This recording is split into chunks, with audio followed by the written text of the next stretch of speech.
안녕하세요. 저는 30대 후반이고 올해로 결혼 5년 차가 된 평범한 가장입니다. 부모님은 시골에서 농사 짓고 계시고 딸아이가 한 명 있는데 아주 귀엽습니다.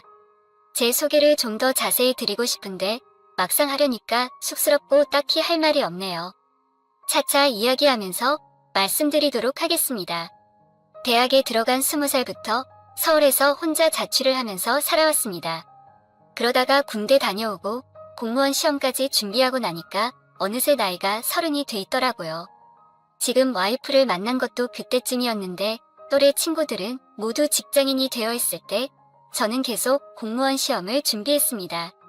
근데 몇 번 떨어지고 나니까 나이가 금방 30이 돼 있었고 이렇게 살다가는 더 이상 늦으면 답이 없겠다 싶어서 부랴부랴 취직을 했습니다. 결혼해서 거의 10년이라는 세월 동안 행복하게 잘 살았다고 생각합니다.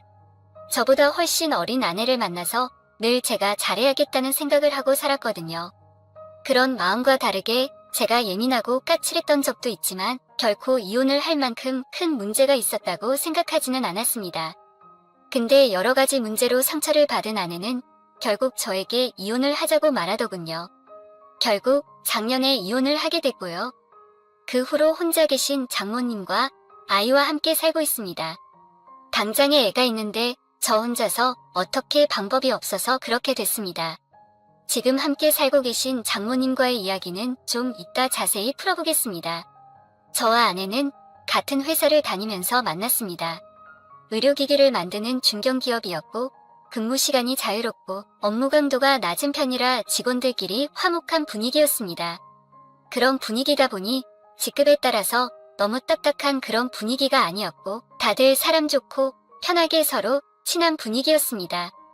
신입사원으로 들어온 아내는 당시에 저보다 나이가 6살이나 어렸으니까 애초에 너무 나이 차이가 많이 난다고 생각해서 그렇게 친해지지 않았습니다. 저는 친해지고 싶었는데 도저히 다가가지를 못하겠더라고요. 그런데 어느 날 회식 자리에서 술에 취한 그녀가 먼저 내 옆자리로 다가오더니 오빠는 주말에 뭐 하면서 지내냐? 여자친구는 있냐는 말을 하더라고요. 그때 당시에 저는 나이 차이가 너무 많이 난다고 생각해서 어색했는데 갑자기 저한테 오빠라고 부르는 것도 너무 어색하고 회사에서 오빠라고 부르는 건 좀 아닌 것 같아서 제가 선을 좀 그었습니다. 그런데 회사라서 이런 게 좀 이상하게 보일까봐 걱정했던 거지 속으로는 정말 기분이 좋았습니다. 저도 그냥 평범한 남자인지라 오빠라는 소리가 듣기도 좋고 어린 여자가 먼저 다가와 주니까 고맙더라고요. 그날 이후 업무적으로 연락을 시작했다가 자연스럽게 사적인 이야기까지 주고받는 연락이 이어지고 주말에는 따로 만나서 밥도 먹고 술도 마시고 그러다가 아내가 먼저 사귀자고 고백해서 연애를 시작하게 되었습니다. 연애를 그렇게 길게 하지는 않았습니다. 생각보다 빨리 마음에 확신이 들었던 것 같아요. 이런 여자라면 함께 살아도 좋을 것 같다는 생각이 들었던 것이죠. 그러다가 하필이면 여자친구가 아이를 가졌다는 걸 알게 됐고 저희는 큰 고민 없이 결혼을 하기로 마음먹었습니다. 그렇게 결혼을 약속하고 장모님께 인사드리러 집에 갔죠. 아내의 부친이 몇 년 전 병으로 일찍 돌아가셨다는 얘기는 익히 알고 있었고 홀로 계신 장모님을 생각해서 몸에 좋은 건강식품과 최고 등급 꽃등심을 한가득 사들고 찾아뵈었죠. 떨리는 마음으로 집에 들어갔는데 장모님을 보고 깜짝 놀랐습니다. 어머님이라고 부르기도 민망할 정도로 너무 젊어 보이시는 분이셨거든요.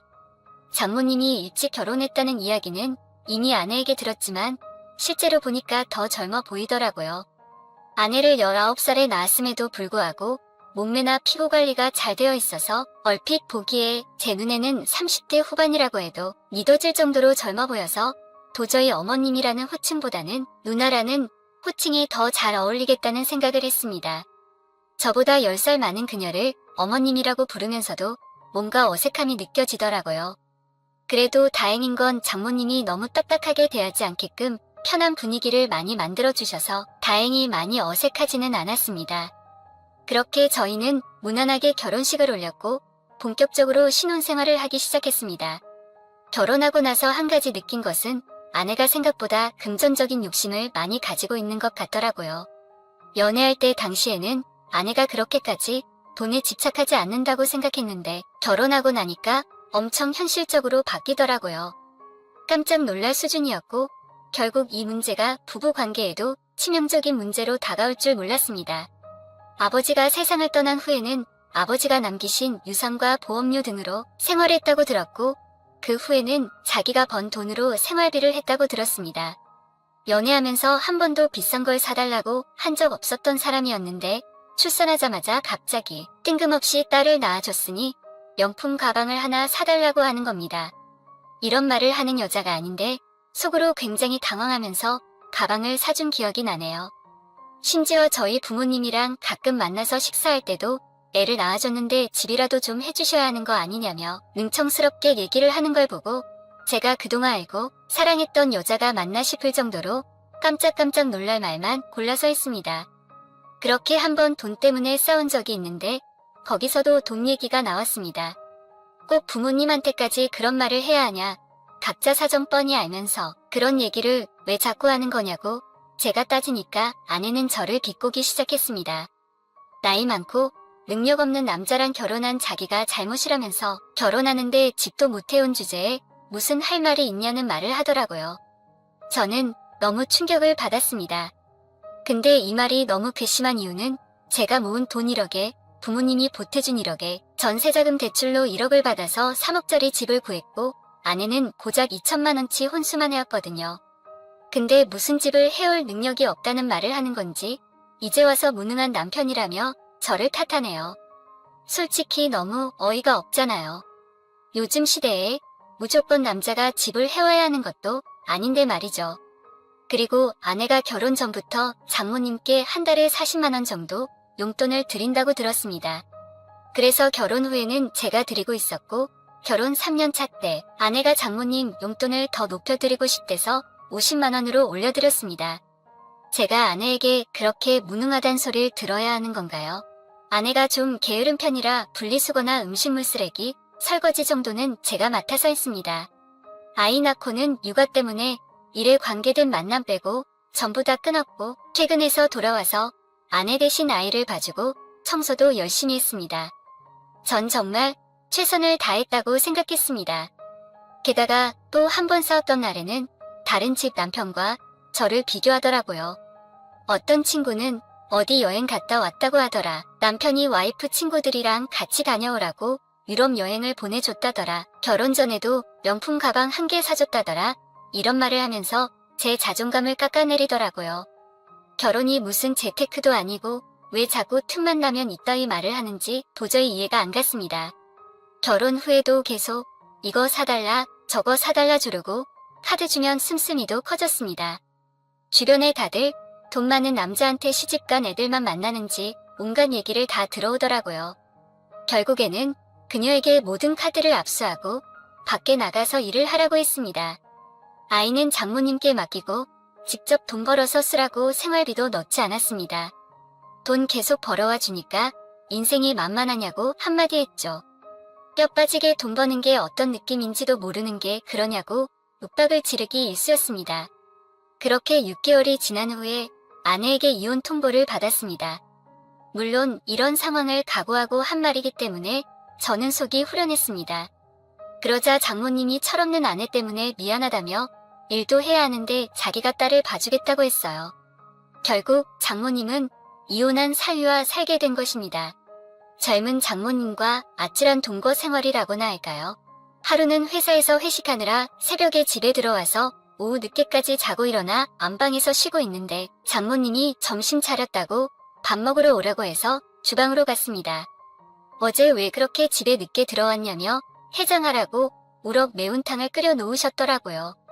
아내에게는 기대도 할 수 없던 건데 역시 제 생각해주는 사람은 장모님밖에 없다는 생각을 했습니다. 그렇게 대낮부터 장모님과 매운탕에 또 술을 한잔 했습니다. 어차피 쉬는 날이니까 평소에 못하는 낮술도 좀 해야 하고 그렇지 않겠습니까? 우리는 소주잔을 부딪히며 어느새 2병을 먹어 치웠습니다. 장모님은 평소 술을 잘 못 드시는데 기분이 좋으시다며 혼자서 1병 가까이 드셨습니다. 술 기운 때문인지 몰라도 그날따라 젊은 장모를 쳐다보면 기분이 묘해지더라고요. 아내랑 이혼도 했고 장모님이랑 저랑 나이 차이도 10살밖에 안 나는데 앞으로는 조금 편하게 지냈으면 좋겠다는 말을 했습니다.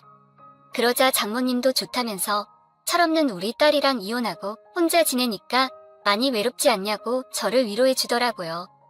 새로운 여자 있으면 언제든지 만나도 된다고 말씀하셨는데 장모님이 먼저 연애해야 하는 거 아니냐고 서로 그렇게 장난을 쳤습니다. 매번 장모님이랑 너무 딱딱하게 안 부르고 누나라고 부를 때도 있었어요. 그만큼 가까운 사이가 됐습니다. 이런저런 이야기를 나누다가 장모는 결국 그 자리에 쓰러져 잠이 들고 말았습니다. 제대로 몸을 가누지 못하는 장모를 침대에 눕혀놓고 나오려는 순간 장모님은 저를 부르더니 저를 갑자기 와라 껴안았고 저도 술김에 장모님을 힘껏 안았습니다. 그녀는 갑자기 제 귀에 대고 오늘 너무 야릇한 게 땡긴다면서 저한테 생각이 있냐고 물어보더라고요. 저는 단번에 무슨 말인지 이해할 수 있었습니다. 저는 흔쾌히 그녀의 제안을 받아들이기로 결심하고는 그녀를 뜨겁게 안아줬습니다. 역시나 장모님은 30대 같은 완벽한 몸매를 가지고 있더라고요. 어젯밤부터 마신 술에다가 낮에도 술을 마셔서 머리가 깨질 것처럼 아팠지만 그게 중요한 게 아니었어요.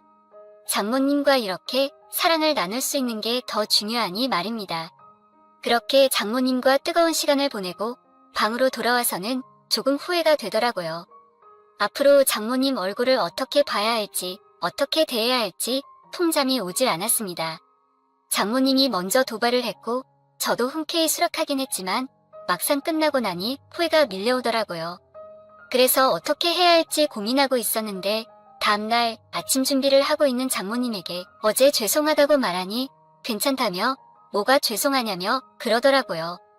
술 먹고 실수한 거니 어제 일은 서로 없었던 일로 하자며 장모님은 생각보단 쿨하게 받아들이셨습니다.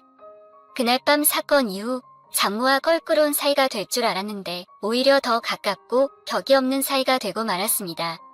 지금은 거의 한 주에 2번 이상은 밖에 나가 밥 먹고 들어오거나 함께 바다를 보러 드라이브를 하기도 하고 영화도 보면서 데이트까지 즐기는 사이가 됐습니다. 그리고 여자친구처럼 뜨겁게 사랑을 나누기도 하죠. 장모님도 과부로 살아오면서 많이 적적했던 것 같습니다. 감사하면서도 한편으로는 이혼한 사위 집에 산다는 게 불편하지 않을까 생각도 들었는데 지금의 장모님은 행동 하나하나 말 한마디 한마디가 얼마나 좋게 느껴지는지요. 자꾸 그녀가 좋아지는데 어쩌면 좋을까요? 철없는 전 와이프가 생각나지는 않습니다. 다만 이런 관계로 시작을 해도 되는지가 궁금하네요. 주변에 이런 사례를 본 적이 없기도 하고 워낙에 특이한 상황이라서 어떻게 판단을 내려야 할지 잘 모르겠습니다. 혹시 이런 경우를 본 적 있거나 해주실 말씀이 있다면 조언을 부탁드립니다. 오늘 준비한 사연은 여기까지입니다. 이야기 재밌게 들으셨다면 좋아요 한 번씩 부탁드리고요. 오늘도 좋은 하루 되세요.